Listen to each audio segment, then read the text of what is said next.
परमेश्वर हमारे जीवन से क्या होता है, रिलेट करता है।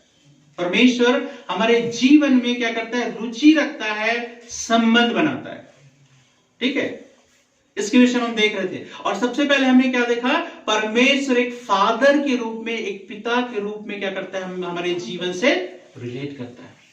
बहुत सारे लोगों के फादर नहीं है, बहुत सारे लोगों ने बचपन से नहीं देखा है, बहुत सारे लोगों को फादर के विषय में अच्छा अनुभव नहीं है।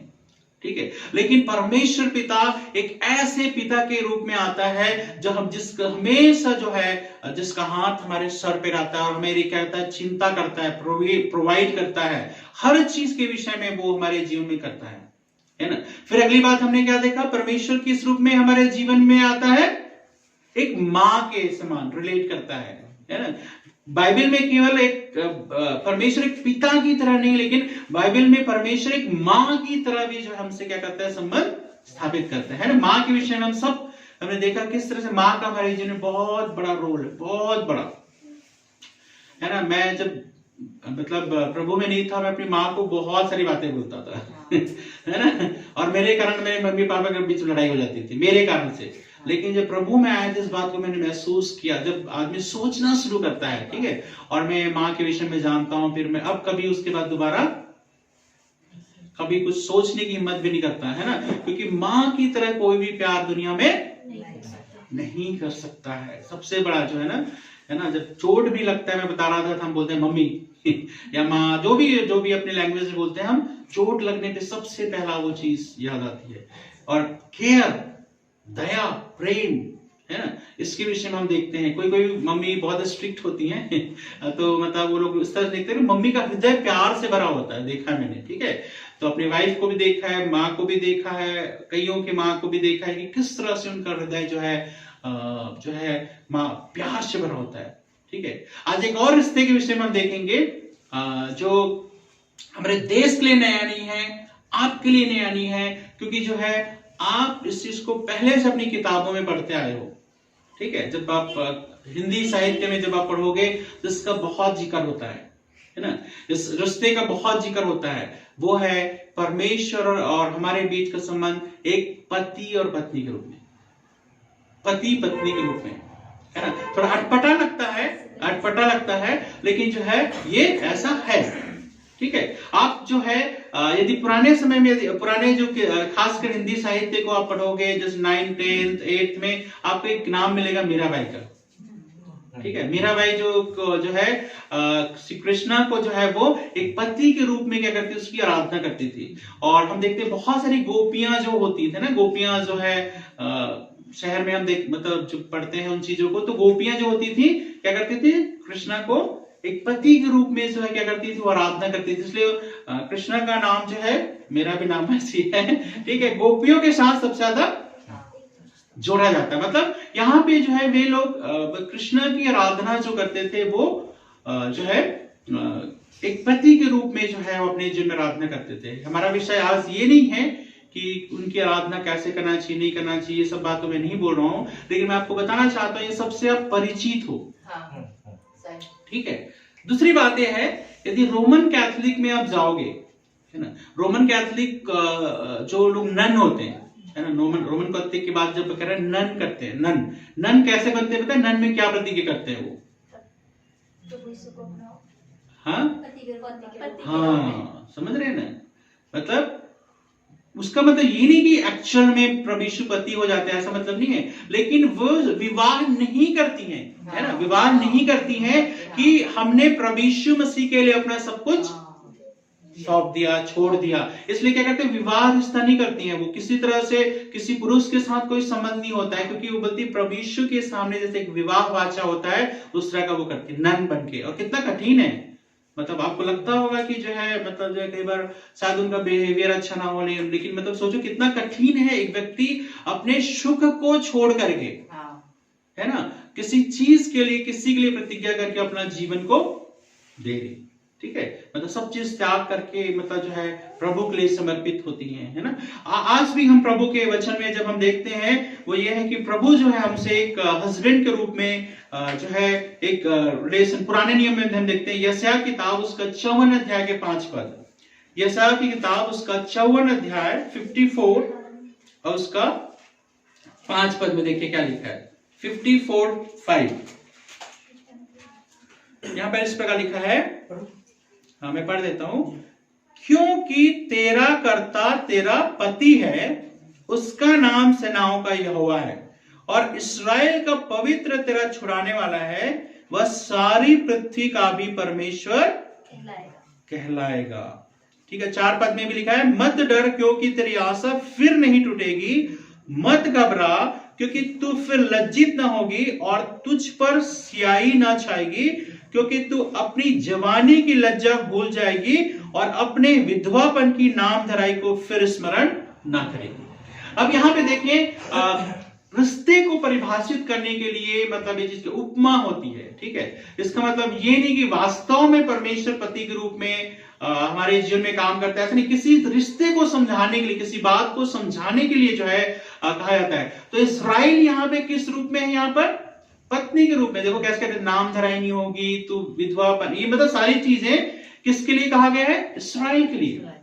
इस्राएल के कोई लड़की है? नहीं, देश है ना, देश के रहने वाले। लेकिन उसके विषय में क्या कह रहे हैं? मत डर कह रहे हैं, क्योंकि जो है लज्जित नहीं होगी, पर क्योंकि जवानी की लज्जा भूल जाएगी, विधवापन की नाम धराई को फिर स्मरण नहीं करेगी। किसकी वजह से कहता है? जो तेरा कर्ता, तेरा बनाने वाला, तेरा पति है। और वो कौन है? उसका नाम सेनाओं का यहोवा है। मतलब पुराने नियम में भी हम देखते हैं कि परमेश्वर इस्राएल से जो है एक किस रूप में रिलेट करता है? एक पति के रूप में रिलेट करता है। और जो है इस्राएल जो है, जो परमेश्वर की चुनी हुई प्रजा है, एक पत्नी का रूपक उसको दिया गया है संबंध को बताने के लिए, है ना। क्योंकि परमेश्वर जो किसी तरह से शारीरिक नहीं है, तो शारीरिक रिश्ता भी नहीं है। परमेश्वर आत्मा है, ठीक है, तो किसी तरह से शारीरिक रिश्ता उनके बीच में नहीं है। लेकिन उपमा के रूप में समझने के लिए कितना गहरा संबंध होता है पति पत्नी के बीच में, इसके लिए जो है कितना होता है, इस चीज के लिए जो है समझाने के लिए किया गया है। ठीक है, नए नियम में आइए, मेरे साथ पढ़िए प्रकाशित वाक्य उसका 19 अध्याय का 7 से 9 पद। प्रकाशित वाक्य उसका 19 अध्याय और उसका 7 से 9 पद में क्या कहता है? देखो परमेश्वर का वचन। आओ हम आनंदित और हर्षित हों और उसकी स्तुति करें, क्योंकि मेमने का विवाह आ पहुंचा है और उसकी दुल्हन ने अपने आप को तैयार कर लिया है। उसे चमकदार, स्वच्छ और महीन मलमल पहनने को दिया गया है। यह मलमल तो संतों के धार्मिकता के कार्य हैं। फिर उसने मुझसे कहा, लिख, धन्य है वे जो मेमने के विवाह के भोज में आमंत्रित हैं। देखिए किस रूप में दिखाया गया है? मतलब हमारा स्वर्ग पे उठाया जाना, कलीसिया का स्वर्ग पे उठाया जाना। मेमना मतलब प्रभु यीशु मसीह, हमेशा मेमने के रूप में कहते हैं। तो कहता है स्वर्ग में स्वर्गदूत, मतलब दर्शन क्या देख रहा है ना? दर्शन क्या देख रहा है यूहन्ना? कि स्वर्ग में एक विवाह के समान हो रहा है, ठीक है, विवाह के जैसे हो रहा है। और कहता है कलीसिया जो है तैयार हो रही है। दूल्हा कौन है? कह रहे किसका विवाह है? प्रभु यीशु का। ठीक है, बार बार मैं बताना चाहूंगा, प्रभु यीशु मसीह जीवन भर अविवाहित रहे थे। ठीक है, किसी के साथ कोई उनका शारीरिक रिश्ता नहीं था, क्योंकि परमेश्वर इंसानों के साथ कोई भी शारीरिक रिश्ता स्थापित नहीं कर सकते। बहुत सारे कोशिश करते हैं साबित करने के लिए गलत थलत की, वो जो उसकी जो मरियम मगदलिनी है उसके साथ उसका संबंध रहा होगा, ऐसे दुनिया भर की गलत गलत बातें, ठीक है, करते हैं। लेकिन प्रभु यीशु मसीह बिल्कुल अविवाहित रहे, ठीक है, किसी तरह का वैवाहिक रिश्ता उनका नहीं था। स्वर्ग में भी क्या कर रहा है? एक प्रतीक के रूप में बताया जा रहा है कि जो है किसका विवाह है? मेमना का विवाह जो है। और किसके साथ हो रहा है? कलीसिया के साथ। ठीक है, तो कलीसिया यहाँ पे एक दुल्हन के रूप में कहा गया और प्रभु यीशु मसीह को एक दुल्हा के रूप में, मतलब जो है एक पति पत्नी के बीच के रिश्ते को जो है यहाँ पर जो है दर्शाया गया है। क्यों पति पत्नी का रिश्ता? ठीक है, लेकिन सिर्फ पति पत्नी का रिश्ता नहीं है। मैंने आपको बताया कि एक पिता की तरह परमेश्वर रिलेट करता है, एक मां की तरह रिलेट करता है, और भी बहुत सारी चीजें हैं। लेकिन तीसरी बात जो हम देख रहे हैं कि पति पत्नी के रूप में एक रिश्ता जो है स्थापित करने के लिए, मैंने बोला मां के जैसे कोई भी प्यार नहीं कर सकता, लेकिन क्या पति पत्नी का रिश्ता उससे भी बढ़कर है? जब से नीचे है। अब आपको डिसाइड करना है, बहुत मुश्किल है, माँ लोगों के लिए बहुत मुश्किल है, ठीक है, कि क्या पति पत्नी का रिश्ता माँ और बेटे के रिश्ता से बढ़कर है।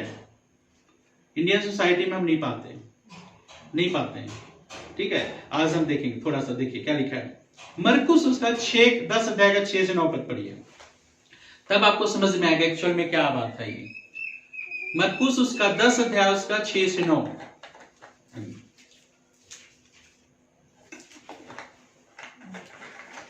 परंतु सृष्टि के आरंभ से परमेश्वर ने उन्हें नर और नारी बनाया। अब देखे, परमेश्वर ने क्या बनाया सबसे पहले? नर और नारी। मतलब परमेश्वर ने पुरुष और स्त्री की रचना की। अच्छा, अब इस कारण मनुष्य अपने माता पिता को छोड़ देगा। हाँ अभी तो मम्मी जो है बहुत, हाँ मतलब मम्मी जो है बहुत प्यारी है, मतलब मम्मी जो है ऐसा। मैंने एक चीज और बताया था, आपको याद है? 49 का 15 में क्या बताया था? क्या हो सकता है कि कोई माँ अपने दूध पे बच्चे को भूल जाए और अपने जन्माए पे दया ना करे? हाँ, वो तुम्हें भूल सकते, लेकिन परमेश्वर ने कहता है मैं तुम्हें नहीं भूल सकता। अब देखिए, अभी तक रिश्ता बहुत अच्छा चल रहा था, लेकिन यहां पर अब एक व्यक्ति का एंट्री जो है जीवन में हो रहा है, और वो जो एंट्री है, वो जो पुराना रिश्ता जो है हमारा, उसको क्या कर रहा है? डगमगा रहा है। मतलब पुराना रिश्ता जो है मतलब एक प्रकार से हिल रहा है, ठीक है। और इसको जो है हम में से कोई भी पसंद नहीं करेगा। कोई भी माँ बाप जो है इस रिश्ते के जो हिलना को पसंद नहीं करेगा। अभी तक क्या कहता है? परमेश्वर ने नर और नारी बनाया, और नर और नारी बना के क्या किया उसने? क्या लिखा है? 6 दोबारा पद पढ़िए। परमेश्वर ने उन्हें नर और नारी बनाया, इस कारण मनुष्य अपने माता पिता को छोड़ देगा, हाँ, और ये दोनों एक होंगे। यहाँ पे क्या लिखा है? मेरी बाइबल में ऐसा लिखा है, पर सृष्टि के आरंभ से परमेश्वर ने नर और नारी करके उनको बनाया है, इस कारण मनुष्य यहाँ पे किसके लिए आया है? पुरुष के लिए आया है, ठीक है। और एक्चुअली में सिर्फ पुरुष नहीं है, बहुत सारे लोग यही सोचते हैं पुरुष के लिए। यहाँ पे क्या वर्ड है? मनुष्य, है ना। मनुष्य क्या करेगा? अपने माता पिता से अलग होकर के, ठीक है, अपनी पत्नी के साथ रहेगा, और वे दोनों एक तन होंगे, इसलिए वे अब दो नहीं पर एक तन हैं, ठीक है। अब ध्यान दीजिए, जनरली क्या होता है, हम शादी ब्याह करते हैं, ठीक है। माँ लोगों से पूछता हूं मैं, ठीक है, अभी माँ जितने भी माँ हैं, कब तक अपने बच्चे की परवरिश करते हो आप? कब तक, चाहे लड़का हो चाहे लड़की, कब तक परवरिश करते हो उसकी? बोलिए। 3-4 माएँ हैं यहाँ पे, 4 माएँ हैं, हाँ? जब तक वो स्वयं अपने लिए, वैसे तो हमेशा करती है, लेकिन जब वो बड़ा हो जाता है तब थोड़ा कम हो जाता है, मतलब जीवन भर। हाँ देखो, जीवन भर है। और बताइए, ये भी माँ है, हाँ मेरे सामने एक और माँ है, बताइए कब तक उनका पालन पोषण आपको करना है? इतना शादी नहीं होती। सही उत्तर मिला अभी। एक्चुअली यहीं पे गड़बड़ करते हैं हम। बच्चे का पालन पोषण तभी तक आपके हाथ में है जब तक शादी नहीं हो जाती, अपने आप करने लायक नहीं हो जाता। लेकिन हम क्या करते हैं, एक्चुअल में क्या करते हैं? जीवन भर उसका पालन पोषण करते रहते हैं। हाँ, सही है। जब जीवन भर पालन पोषण करते रहते हैं ना, तो वहीं पे प्रॉब्लम शुरू होता है। हाँ, जब तक आप अपने को उस प्यार को नहीं छोड़ पाते बच्चे के प्रति, जो मतलब क्या होता है, लगाव है। इसको बचपन से मैंने छोटा सा था, है ना, उसको नहलाती थी, धुलाती थी, करती थी, और जो है अब जो है मैं सब कुछ करती थी, उसके कच्छे बदलती थी, सब कुछ करती थी, है ना, ये सारे काम मैंने किया है। अब जब शादी हो गई है तो जो है अब भी जो है मेरा कंट्रोल उसके जीवन पर, पत्नी तो कहीं और से आई है, अब क्या होना चाहिए, मेरा कंट्रोल अभी भी होना चाहिए। घर में क्या बनेगा, जो मैं कहूंगी, जो कुछ मतलब जहां कहाँ जाएंगे लोग घूमने के लिए, जहां मैं कहूंगी, हर चीज पे, मतलब पति कब सो के उठेंगे, कब खाएंगे, क्या करेंगे, कौन डिसाइड करता है घर में? माँ। मतलब अब शादी भी हो गई, अभी भी क्या कर रहे हैं, बच्चे का परवरिश कर रही है, और यहीं पे मुश्किल पैदा होता है। हाँ। यहीं पे मुश्किल पैदा होता है। आपको बुरा लग सकता है ये चीज, लेकिन परमेश्वर का सिद्धांत है। परमेश्वर का सिद्धांत है ये चीज। क्या कहता है? और यही प्रॉब्लम जो है सबसे ज्यादा अभी जो शादी ब्याह में जो डाइवोर्स रेट का जो बढ़ने का सबसे बड़ा रीजन क्या है बता रहा हूं मैं? माँ बाप का, ससुराल का दखल देना सबसे ज्यादा। मतलब यहां पे क्या होता है, देखिए ये दोनों साइड के लिए उतना ही लागू होता है। इसका मतलब ये नहीं कर रहा हूं कि एक साइड के लिए, मतलब मायके वाले तो बच गए, मतलब लड़की के नहीं, लड़की के मायके वाले नहीं बचे। जब यहां पे परमेश्वर कह रहा है कि पति का जो है, अब जो है पति के ऊपर या बेटे के ऊपर मां का उतना कंट्रोल नहीं होना चाहिए।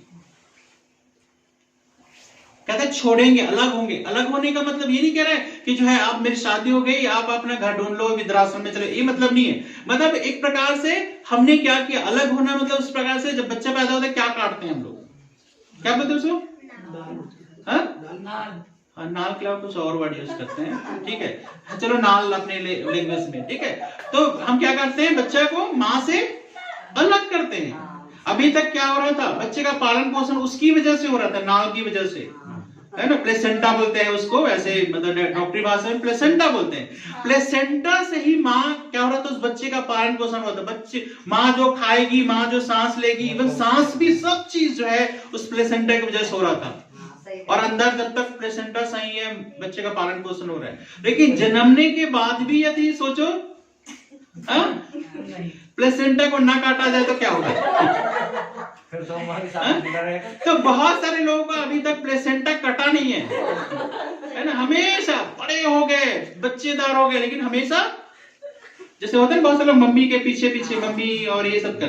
तो यहां भी कहता है क्या होगा, सेपरेट होंगे। जब शादी होगी तब क्या होगा, मनुष्य जो है अपने जो है माँ बाप से अलग होकर, मैं बार बार समझा रहा हूं, अलग होने का मतलब ये नहीं कि आपको पूर्ति नहीं करनी है, अलग होने का मतलब ये नहीं कि आपको घर से निकालना है, लेकिन अब जो है माँ बाप का जो है दखल जो है जीवन में जो है कम होगा। अब उसको खुद का निर्णय करना है। ठीक है, अब आप नहीं निर्णय करोगे। हमेशा इसी बात पे झगड़ा होता है, हमेशा इसी बात पे लड़ाई होती है, और बहुत सारे रिश्ते इसलिए टूटते हैं। दोनों साइड के मैं बताया, यहाँ महिलाएं कम नहीं है, जो वधू है वो कम नहीं है। हमेशा आजकल के दिन में तो बहुत ज्यादा साधन है। पहले तो क्या होता था, चिट्ठी होती थी, तब लिख देते थे ऐसा ऐसा हो रहा है तो 15 दिन बाद पहुंचेगा, ठीक है। लेकिन अब जो है मोबाइल का जमाना है, टेक्नोलॉजी का जमाना है, हर दिन हर लड़की अपने घर से बात करते हुए मिलेगी, और छोटी छोटी बातें, एकदम छोटी छोटी बातें जिसको कोई वैल्यू नहीं है, और उसको क्या करेगा, मेरे साथ फट से जो है वहां तक पहुंच जाएगा। मतलब आपको पता भी नहीं है, अभी बात खत्म भी नहीं है, वहां पहुंच जाएगा। हर चीज छोटी छोटी बातें। और क्या करती हैं फिर वहां के लोग निर्णय लेते हैं, ठीक है। लड़की के घर वाले क्या करते हैं, आपके लिए निर्णय लेंगे, और थोड़ा सा भी प्रॉब्लम होगा जो आपस में सॉल्व भी हो सकता है, लेकिन वो जब खड़े हो जाते हैं, मेरी बेटी के साथ ऐसा किया, मैं बताता हूं, ठीक है। तो ये जो चीज होती है, मतलब कंट्रोल जो होता है, छोटी छोटी बातों में जो कंट्रोल होता है, चाहे वो लड़की के साइड का हो चाहे लड़के के साइड का हो, कंट्रोल आपके जीवन को बिगाड़ देगा।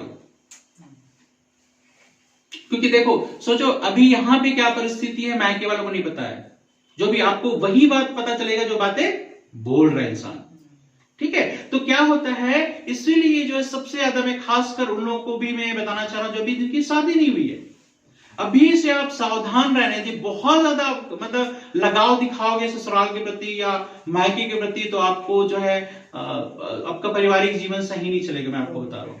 बिल्कुल आप जो है, जब आपकी शादी हो गई, ठीक है, आप प्यार करो, जाओ, मिलो जुलो, सब कुछ करो, लेकिन जो लगातार जो संबंध बना रहता है, अभी भी मैं अपने मायके में हूं, ऐसा नहीं है।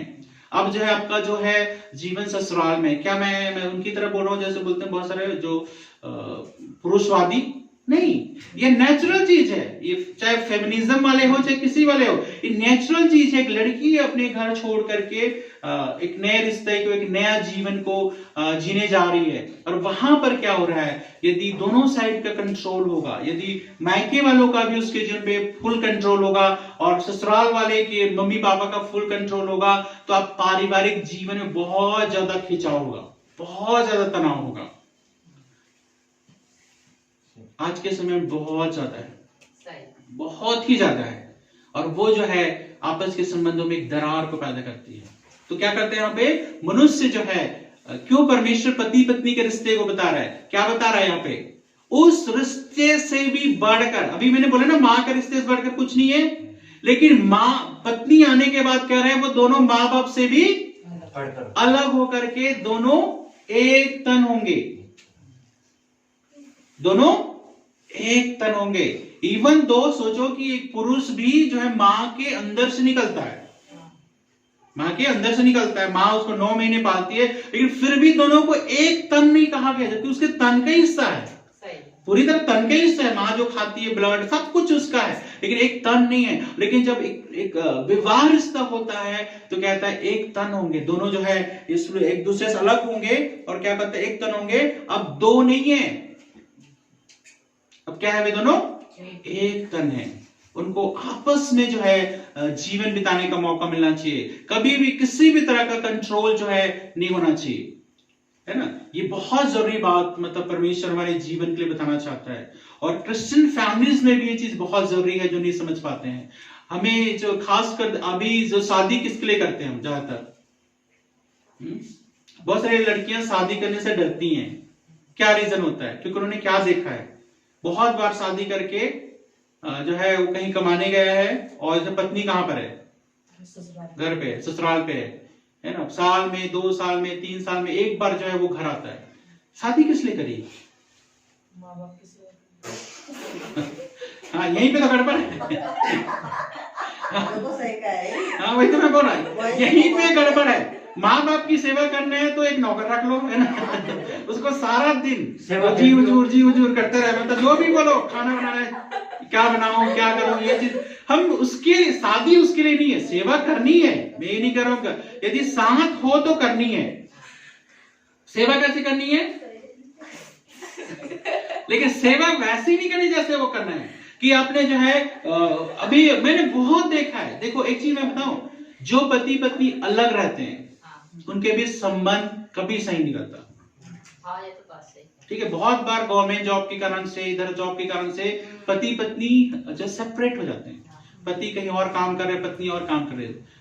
बाद में आगे चल के जब आप देखोगे दोनों के बीच का जो संबंध है उतना मजबूत, खासकर जो वो पति पत्नी जो शुरू से ही जॉब कर रहे हैं, शुरू फिर उनके बीच शादी हो जाती है, अच्छे संबंध कभी भी नहीं होते। ध्यान देना है, ठीक है, आरती को तो और सबसे ज्यादा ध्यान देना है, ठीक है। तो यहाँ पे सबसे बड़ा क्या होता है, जो समय जो एक दूसरे को मिलना चाहिए समझने का वो नहीं हो पाता, और एकदम सेपरेशन होते रहता है, और एक अंडरस्टैंडिंग आपस में कभी बन